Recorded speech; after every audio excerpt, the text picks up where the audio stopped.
Hello, Alabama DECA. My name is Brayden Davis, your Alabama DECA State President, and I'm here with Representative Susan DuBose. Great to have you today. So today we're just going to be going over a couple things, but first we're going to start with a couple rapid fire questions. Are you ready? I'm ready. All right. 3, 2, 1. Coffee or tea? Coffee. Favorite Alabama food? Favorite Alabama food? I love seafood. Let me go with oysters. Oysters? Ooh. Early bird or night owl? Well, I'm both now, but my real favorite, night owl. Night owl? Okay. I am too, that's okay. Sweet tea, too sweet or not sweet enough? Well, I like half and half tea. Does that answer the question? That does, I feel okay. like. Mountains or beach? Beach. Beach? What's your go-to karaoke song? Oh gosh, I don't know that I have a go-to karaoke song. Or a favorite song? Favorite song? I love all country music. Okay. What is a book you've read more than once? Oh, wow. To Kill a Mockingbird, honestly, I hate to say that. I've probably read it 3 times because you start reading it so young, and then I've read it again, and it takes a new meaning every time I read it. It's timeless, yes. Yeah. What's your favorite Southern saying, I guess? Well, hey, if mama ain't happy, ain't nobody happy. What's your dream vacation spot? Italy. Italy? What about Italy? Well, we just got back from the Tuscany area, the Tuscany region, wow. which is rural and beautiful and just farmland, vineyards. It's not crowded or touristy, so I loved it there. I think it's my favorite place. That's amazing. What is your favorite TV show? I don't watch a ton of TV right now. Every once in a while, I binge things, and I'm watching All Creatures Great and Small from that book. It's amazing. Really? Yeah, it's on Amazon Prime. That's a great. It's about a veterinarian in rural England, back before and during World War II. All right, last question. What is one word your friends would use to describe you?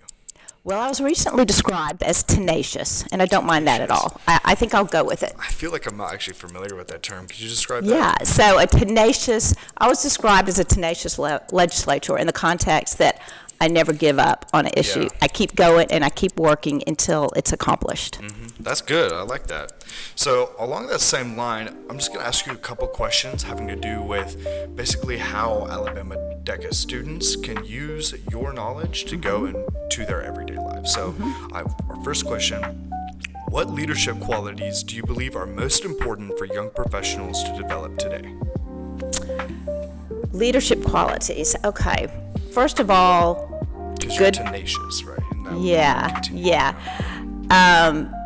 To start with, good communication skills, learning to listen as well as talk as part of communicating, looking somebody in the eye, just having complete conversations and practicing communication skills. So it's not something that just comes naturally. So it's something that you need to work on constantly. And when you're out in public, take that opportunity to introduce yourself to somebody, to ask them questions about themselves, which will get them engaged in a conversation. And sometimes when you're asking people to talk about themselves and they're doing all the talking, they end up thinking that you're the great communicator when you're really letting them do all the talking. So communicating, listening skills is a great part of a leader. That's key, The other thing that I think it's hard for people to learn sometimes, but it's really important, the sooner you learn it, the better, is we're all human and we all make mistakes, no matter what we're doing. You can't expect perfection out of yourself. But when you do make a mistake, admit it, apologize, and fix it fast. So that's what I always say. I don't expect anybody to be perfect. I'm certainly not perfect, and I'll continue to make mistakes. But work to fix it and let others know that, yes, don't try to blame it on somebody else. Don't try to say, oh, I didn't know about this. Just admit it, fix it fast. That's true. That's so true. I definitely agree with that. Like, communication skills are extremely important, especially in today's environment where people just feel like they don't need to there's a full conversation or even respond at the time. But I'm glad that you mentioned that. It's extremely important for people to recognize those skills. So how did those qualities impact your journey into your public service, do you feel? Wow. Communication, right? That is probably what led to what I'm doing more than anything. Yeah. So part of being in this role was I had to get elected. I had to get to know the people of my whole district, from Leeds, Irondale, Chelsea, unincorporated Shelby County, unincorporated Jefferson County. And, you have to put yourself out there in front of people you absolutely do not know. Yeah. But it turned out to be the biggest reward ever. And, I did a lot of door knocking, just blind knocking on doors and saying, I'm Susan DuBose. I want to introduce myself to you, and I'd like to ask for your vote, and here's what I stand for. Yeah. And a lot of times people don't even listen so much to what you stand for. They just want to know you as a person. Yeah. But I went out to every nook and cranny of my whole district, went down roads that I didn't know even existed, explored areas that were absolutely beautiful. And it led to be so rewarding in what I do now, because when I'm in Montgomery and I'm thinking about legislation, I'm thinking about walking down every little road. I'm thinking about Elliott Road over in Leeds and Foster's Road, and I'm thinking about Carl Daly out in Irondale, and Highway 31 and Highway 41 and Highway 43 and everywhere. Highway 25, I'd never even turned right down that road before. So I think of those areas and I think about the people. Just exploring those areas and really getting to know those people, Yeah, and you can take that on into the work environment, because being successful in the work environment means working with the people that are there. You don't get to choose who your coworkers are, but communicating and facilitating conversations with people that you work with, it's all going to be important to your success. Yeah, and we were talking about that prior. I feel like what really strong quality of you is the fact that you went out there and you met those people. You were nervous, of course. Everyone was nervous about those kind of things, but you took that step forward and just thought, okay, I'm going to go and meet these people anyway, despite any nervous feelings I may have, and take that dive right into that connection and build those networks and those connections. That was a really important part of DECA's whole entire foundation, is building these connections, because when you're in a position like you're a student of DECA or you're a chapter officer, you have those abilities to really connect within people within your community and in your state politics and that sort of thing, and get involved and really do things like this. You can start your own podcast. Sure. And you never know where that conversation is going to take you. I mean, you may have a conversation and a year later you meet that person again, or a year later you're in a position and that person happens to be there. So it's also interesting how these relationships all eventually come full circle. They do, yeah. It's incredible, and everyone's just connected somehow.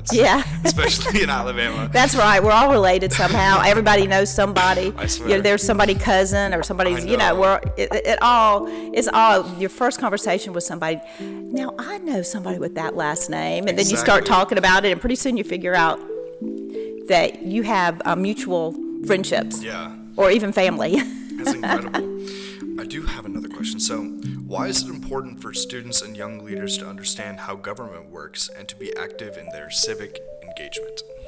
Oh, well, first of all, it's really important, and I would love to see more civic education brought back into our schools.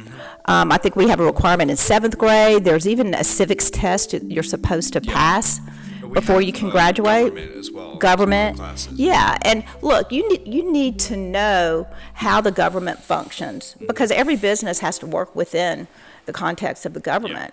But more importantly, as an individual, you need to know your rights as a citizen, so you know when your rights are being violated or taken away.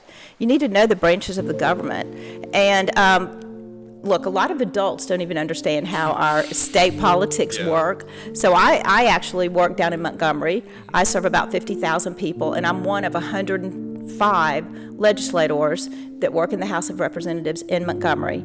We also have a Senate delegation, 35 senators that work in Montgomery. We work 4 months a year to pass legislation to help Alabamians. And, then at the federal level, we have 2 senators. That's where we have Katie Britt and Coach Tuberville, and then 7 congressmen. And it's easy to get all that sort of confused. But it's all part of the process of our representative government. I mean, we are a constitutional republic, not a democracy. Yeah. Which is, there's a difference there. So we act as representatives to everyone vote else, on behalf. We don't just have everybody in the whole United States vote straight out for something. That prevents mob rule. And our founders were very, very, they were very conscientious about how they set up our government. So every state, big or small, has equal representation in the Senate. And then, the House of Representatives set up more by population. But it's amazing when you think about how our founders, almost 250 years ago, had the insight to come up with this system of government that was so unique at the time, and it still survives here today. We have the longest serving constitution of anybody in the world. And when were you first elected again? So I was elected in office 3 years ago. This is my first term, and I'll run again next year. So we run for re-election every 4 years. Every 4 years. That makes sense. Okay. Yeah, it's great. So that's honestly really important. And as a student, like, getting to know these at a young age is extremely important, because when you go out into the field, or you're going out and starting your own business when you're older, you have to follow these certain rules and guidelines. It's important to know, okay, who am I going to be electing? Who's going to root for me and be on my side? That is such a good point. And look, every individual needs to get to know who their representative is at every level, because when you're in business, there may be an opportunity when you need to lobby your representative. I get calls all the time for people asking me to help them with a particular issue that one of our laws is affecting their business, and I wouldn't know about it, but they call me and they'll say, look, can you look at this tax law, this is really adversely affecting us, and if we can tweak it, it helps them and a lot of other people too. So it's not, you really don't need to be afraid to reach out to your local elected officials, city level, whether you have city council or alderman, whatever your setup is in your local level. Get to know your local elected officials, including your mayor. Hop in at your city council meetings every so often. It's really interesting. Even as a young person, you can do that, just pop in. They probably meet every other week. It's so interesting, and we all have local elections coming up in August, where most cities are going to be re-electing their city council and their mayor. Honestly, that's the toughest job there is. My job, I think, is easier than what they do. They're right there in front of the people. But in the House of Representatives, I am the state level that's lowest to the people, and so that's really important to me. So I always try to be accessible. I answer my phone. People call me. People text me. People email me. And that's what's great, is that your information is available online, and anyone can contact you. And I answer my phone. I really enjoy that part of my job. She was really quick with responding, so I really appreciate it. You're welcome. Really appreciate that. So I have a couple other questions. So, what skills do you believe in Alabama employers value most? Let me tell you, I hear so much from our employers, and the culture has changed a lot. It has. You know what they're asking for right now? What are they asking And this is really sad. Somebody to show up on time. Somebody to show up. Somebody to do simply what they were hired to do. I don't know what's going on in our culture. I've talked to home builders who need so many people in every single trade, and they are willing to train them themselves, but they can't get them to show up. They can't get them to be there on time. What has happened to the work ethic in our society? I mean, working is biblical. There's dignity in work, in everything that you can do, from a janitor to a CEO of a company. Every job has value and dignity. And there's, just that feeling of having your first job, bringing home your first paycheck, knowing you can support yourself and your family and not having to depend on the government. We shouldn't have to depend on the government to support us. And I feel like we have lost that character trait somewhere along the way. And so that's what really I'm trying to focus on. One of the things we're focusing on in all of Alabama is workforce development, so that every single person, when they leave high school, they are either enrolled in a trade school or a university. They're employed because they've already prepared for a job that they want to take out of high school, or they're enlisted. Look, every single high school student needs to look at graduation day as unemployment day. And you need to have a plan. Now, you may change that plan as you go along, but until you put one step in front of the other, you're never going to go anywhere. So go ahead and try something. You know, if you're not ready for college, and college is not for everybody, it's extremely expensive. You need to make sure that you are that right person for college, that you've researched scholarships. You may not go right into a four-year school. Maybe you're going to start at your local community college. Jeff State here in our area is a great place to start. And you don't have to always have everything figured out in your entire life. You're not going to have everything figured out. Life is unpredictable. I'm still figuring things out. I'm on my third career. I'm 62 years old. I'm still figuring things out. So, you know, how can any 18-year-old have it all figured out? Yeah. No, you really don't. But you got to have somewhere. Start with an opportunity. And the other piece of advice I would give is be very careful about student debt. Yeah. It can sneak up on you, right? It sneaks up on you. If you look at it and really study what the average four-year student makes right out of college, it's not big money. You know, it's about $55,000 a year. Yeah. Do you think you're going to be able to pay for a car, a house, And food, student and student loans? You're really not. Yeah. There's very few degrees out there in the four-year world that are worthy of getting loans for. So my recommendation is to go somewhere within your means. Work if you have to while you're going to school. Yeah. That's a great opportunity. It is, So, you know, do a co-op. Go to school one semester, work one semester. Definitely work every summer. That's my advice to every student. Work if you can while you're in high school. Work if you can in between jobs. Job shadow, intern. Maybe you get paid, maybe you don't. And even just experience is extremely Yes. valuable. Anything you can put in that resume is extremely important. Yeah, And yeah. I mean, work is honestly what you make it, and the people that you're surrounded by. If you're in a crappy job and you're not feeling great, then it might be time to find another job. But it's honestly what you make it, because your mindset is what's most. You're going to learn something by every single job opportunity. Yep. Every single job opportunity. I worked at Hardee's. That was my first job, and I did the breakfast shift. Yeah. And Breakfast shift's the best shift. Though. it was, because you could be done by 10:30. Exactly. You go at 5:30 to 10:30. Sometimes I'd work the lunch shift because I got extra money, and I'd get off at 2:30. But I learned so much doing that. Especially fast food is a great first job. I worked at Chick-fil-A as my first job. Oh yeah, that's high level fast food. Yeah. Yeah, that's impressive.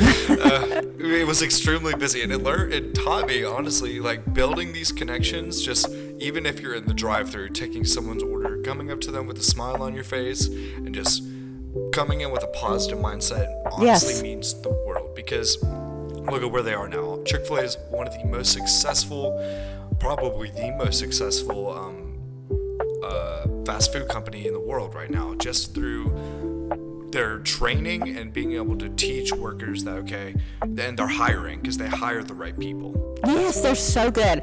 I go other places and I think to myself sometimes, they clearly do not have the Chick-fil-A business model here, and I wish they did. But that's what's also most important. A big part of DECA is marketing yourself. And so Yeah. if you're marketing yourself all the time. That goes into a big part of your reputation. You go in marketing yourself. So when you go in with a smile on your face, people think, okay, that's a nice guy. So how do you use marketing in your position? Because I know you went door to door kind of advertising yourself, and I think about 3 years back I saw you on campaign day at the election. Yes. So how do you use marketing in your career? Well, I try to have fun with it. So I do a lot of interviews like this. Yeah. When somebody says, "Will you do an interview?" I say yes. Yeah. When anybody from the media calls, just about anybody, and asks me for my opinion, if it's something I know about, I'll say yes. Because I enjoy doing it, and it just gives me, that's free media, right? It's free advertising. And I do use a lot of social media. So all of it, you know, Put your from socials in the LinkedIn. bio, so. Yeah, so LinkedIn, I love LinkedIn. I think that's the new best way for professionals to communicate. Yes. So big on LinkedIn. I also use, Facebook and Instagram. And I have somebody now that does that for me. I do a lot of it myself, but I don't know how to do all those reels. Yeah. So Those are tricky. Those are yeah, really so tricky. other people do that, but I use everything possible that's at my disposal, especially things that don't cost a lot. Yeah. But my philosophy is I don't say no when somebody asks to talk. And take every opportunity. Yes, every opportunity. And invitations. If you get invited to something, people your age, if you get invited to something, it seems kind of like it might even be boring. It's not. You're going to meet somebody there that is going to be a connection at some time. So don't pass up these opportunities that may seem boring. There's going to be a connection that's made there. And keep a resume flowing. So go ahead and always just have one on the go. You even still call it resume now. Maybe there's some other fancy word, but go ahead at the high school level. Start making your resume so that it's there, and add onto it and develop it as you move through your career throughout your life. Because at some point, somebody's going to ask for a resume, and you need to have it good to go. Yeah. You meet somebody involved in business, they say, that's so interesting, send me your resume. Have it good to go all the time. And even my resume is just, any resume is better than no resume. So my resume is a little basic, right? Mine is extremely basic. When I ran for office again recently, I hadn't worked in 20 something years. I didn't have a resume, and I had to go back and think, what did I do? And then I had to start writing all that stuff down, and now I have this like biography kind of thing. But you always need to have it good to go. Be prepared, because you never know when that opportunity is going to pop up. And this is the last question. So another big part of DECA is innovation. So how can state leaders support student entrepreneurs and create an environment where innovation thrives? Well, that's part of our workforce philosophy. Creativity, entrepreneurship, free enterprise. So all that flows into what we as Americans believe, right? You should be able to have the opportunity to pursue your dreams. Now, innovation can sometimes be expensive. It's hard to do right off the bat. It is. You may... It's like entrepreneurship. Right. You have to be prepared to fail and start over again. You need to have a certain risk-taking personality. All those are great attributes, but at the same time, you need to think about realism, like living and supporting yourself. So a lot of times, you're working and you're pursuing your entrepreneurial dream on the side. I mean, you got to balance a whole lot of things, and somebody's not just going to hand it to you. You got to earn it, and you should. So. You have to be prepared to take those risks. If anybody's ever listened to Elon Musk talk, he works 24 hours a day. If there was a problem, he got in there and fixed it himself. He slept next to those machines. He didn't go home. Non-stop work. So the best advice I can give anybody, no matter what they want to do, is be prepared to work hard. Don't be afraid of hard work. And there's nothing wrong with hard work. Work-life balance is this new thing, and that's great, but sometimes that balance means you're working all the time in order to succeed. My husband was an accountant, and if anybody's ever been a CPA or has CPAs in their family, they work about 80 hours a week. That's the norm. And so our life has always been work hard, play hard.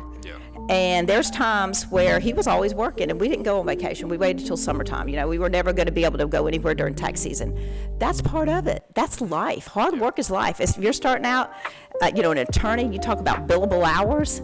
Those guys work hard getting all that billable hours in. So don't be afraid of hard work. Embrace it. You get exactly what you put into it. Nothing wrong with hard work. Exactly. It's like if you're in football or you're in band or anything like that, how hard you practice, you're going to feel that result when you're on game day or you're playing or throwing that ball. You're going to feel that result. Yeah, exactly. Well, I just want to thank you so much for being on our podcast today. You're welcome. This has been so fun. Yes. Would you mind introducing us to your little doggy? Oh, okay. Look, this is Bella. She's my 14-year-old multi-poo. And anyway, if I'm home, she's next to me. So Yeah. it was just easier to include her than not. Yeah, I mean, she seems like she's having fun. I don't think she has a problem with this one. She's good. We thank you guys so much for being on our podcast. We hope we can have y'all back another day. What are Thank you. some takeaways you have for Alabama students? Alabama students. Wow, what a great time to be a student in Alabama. We are so proud of all of y'all. I know you have worked hard. Such an exciting time in your life. You have the opportunity in the United States of America and Alabama to do whatever you want. It's going to be hard work. And let me tell y'all something else. Life isn't fair. It's not going to go exactly like you think it will. And that's okay. And you don't have everything figured out right now. And that's okay. Embrace the opportunity. Put one foot in front of the other and work hard every day. And y'all are going to be a success. Thank you so much. We'll see y'all later. Bye.